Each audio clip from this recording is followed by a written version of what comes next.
తులసి పూజ. నారాయణ మహర్షి తులసి శ్రీహరికి అత్యంత ప్రీతిపాత్రం కదా. మరి ఆ తులసి పూజా విధానం ఏమిటి, స్తోత్రం ఏమిటి, లోగడ ఎవరెవరు అర్చించి ఏమేమి ఫలాలు పొందారు, మొట్టమొదటిసారిగా అర్చించింది ఎవరు అంటూ నారదుడు ప్రశ్నల వర్షం కురిపించాడు. సౌనకాది మహామునులారా, నారదుడి ప్రశ్నలకు అంతులేదు.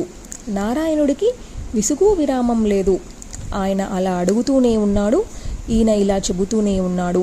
సరే, నారాయణ మహర్షి ఒక మందహాసం చిందించి కథ మొదలుపెట్టాడు. చెబుతున్నాడు, శ్రద్ధగా ఆలకించండి అంటూ సూతుడు కొనసాగించాడు. నారద, తులసీదేవి వైకుంఠానికి చేరుకున్నాక రమ, గంగ, సరస్వతులతో సమానంగా సౌభాగ్య సంపదలను, గౌరవాధారాలను అనుభవిస్తుంది. నవసంగమలోలుడై శ్రీహరి తులసితోనే గడుపుతున్నాడు. దీన్ని గమనించిన రమాగంగలు ఓర్మి వహించారు. సరస్వతి మాత్రం ఈర్ష్యను తట్టుకోలేక ఒకనాడు శ్రీహరి సమక్షంలోనే కలహానికి దిగి జుట్టు పట్టుకొని కొట్టింది. అవమానాన్ని భరించలేక తులసి ఆ క్షణంలోనే అక్కడే అంతర్ధానం చెందింది. సర్వసిద్ధేశ్వరి, సిద్ధయోగిని తులసి ఎక్కడికి మాయమైందో ఎవరికీ తెలియలేదు. శ్రీహరి కూడా ఆవిడ జాడ కనుక్కోలేకపోయాడు. సరస్వతీదేవికి చేయవలసిన బోధలు అన్నీ చేసి అనుజ్ఞ తీసుకుని తులసీవనానికి వెళ్ళాడు. సుస్నాతుడై మడికట్టుకొని తులసీతరు పూజ చేశాడు. భక్తితో ధ్యానము, స్తోత్రము చేశాడు.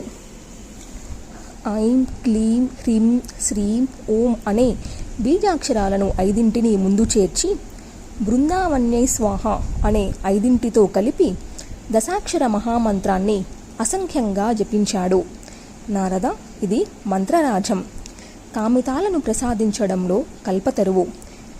దీనితో విధి విధానంగా తులసీ పూజ చేస్తే సర్వసిద్ధులు కలుగుతాయి. ఇలా అర్చించి ధూపదీప నైవేద్యాలతో షోడశోపచారాలు చేశాడు. తులసి సంతుష్టురాలై తరువు నుంచి ఆవిర్భవించింది. శ్రీహరి పాదాలకు సాష్టాంగపడింది. తులసి, ఈనాటి నుంచి నువ్వు సర్వజన సమర్చితవు అవుతావు. నేను నిన్ను శిరసు మీద వక్షస్థలంలోనూ ధరిస్తాను. సకల దేవతలు, మానవ కోటులు నిన్ను శిరసావహిస్తారు. ఇది నా వరం అని బుజ్జగించి ఆవిడను తీసుకొని మందిరంలోకి ప్రవేశించాడు. నారాయణ మహర్షి ఇంత క్లుప్తంగా చెబితే నారదుడికి తృప్తి కలుగుతుందా? ధ్యానము, స్తవము, పూజా విధానము సవివరంగా చెప్పమన్నాడు. అప్పుడు ఆ మహర్షి శ్రీహరి చేసిన తులసి స్థవాన్ని యథాతథంగా వినిపించాడు. తులసి మొక్క గుబురుగా ఎదుగుతుంది కనుక బృంద అని పేరు. గుంపుగా ఉంటాయి కనుక బృందావనం. నాకు అత్యంత ప్రియమైన బృందను సేవిస్తున్నాను. ఒకప్పుడు నా దేవి నివసించడం వల్ల ఈ వనానికి బృందావనమనే ఖ్యాతి లభించింది. ఆ సౌభాగ్య స్వరూపిణిని సేవిస్తున్నాను. అసంఖ్యమైన విశ్వాలలో పూజలు అందుకుంటుంది కనుక విశ్వపూజిత అనే కీర్తి పొందింది. ఆ తులసిని సేవిస్తున్నాను. విశ్వాలు అన్నింటినీ పావనం చేస్తూ విశ్వపావని అనే యశస్సు గడించిన తులసిని నిరాహతుడైన స్మరిస్తున్నాను. ఎన్ని పుష్పాలున్నా తులసి పుష్పం లేకపోతే దేవతలు ఆనందించరు. పుష్పసారమైన తులసి నాకు దర్శనం అనుగ్రహించుగాక. భక్తులకు ఆనందాన్ని కలిగించడం వల్ల నందిని నామధేయాన్ని సంపాదించుకున్న తులసి నా పట్ల సంప్రీతి అగుగాక. జగత్తులో తనకు తూలలేని కారణంగా తులసి అనే పేరు దక్కించుకున్న ఆ హృదయేశ్వరిని శరణు వేడుతున్నాను.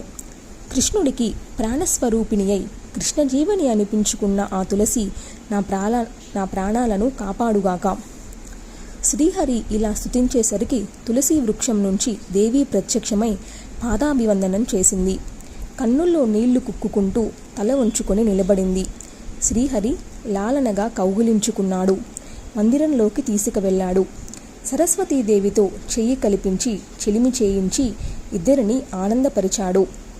సర్వపూజ్యత్వము, సర్వవంద్యత్వము, సర్వశిరోధారత్యము తులసికి వరాలుగా ఇచ్చి ఆదరించాడు. తులసీదేవికి సంతృప్తి కలిగింది. అవమాన భారం తొలగిపోయింది.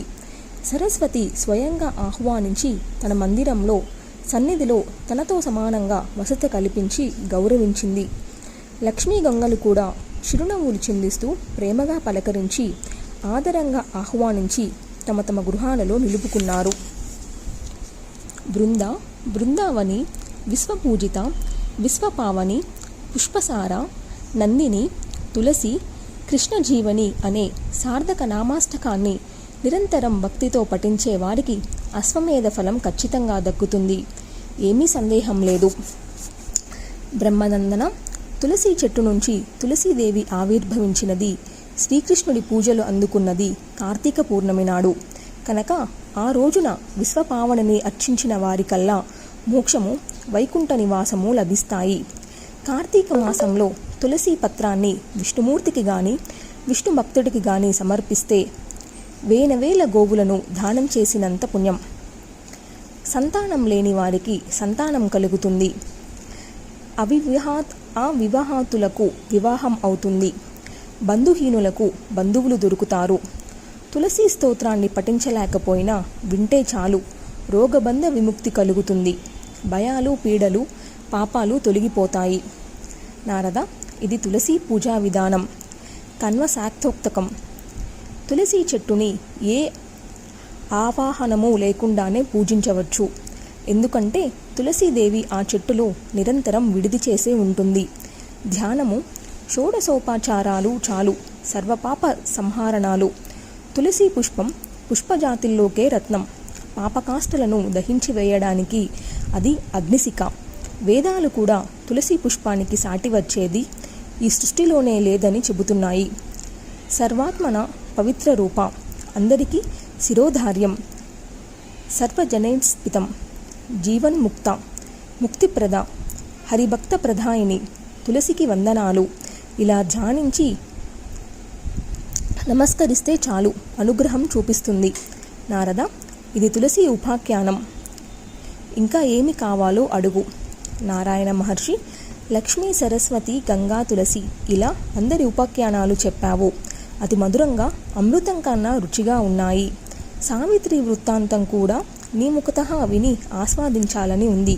దయచేసి అనుగ్రహించు.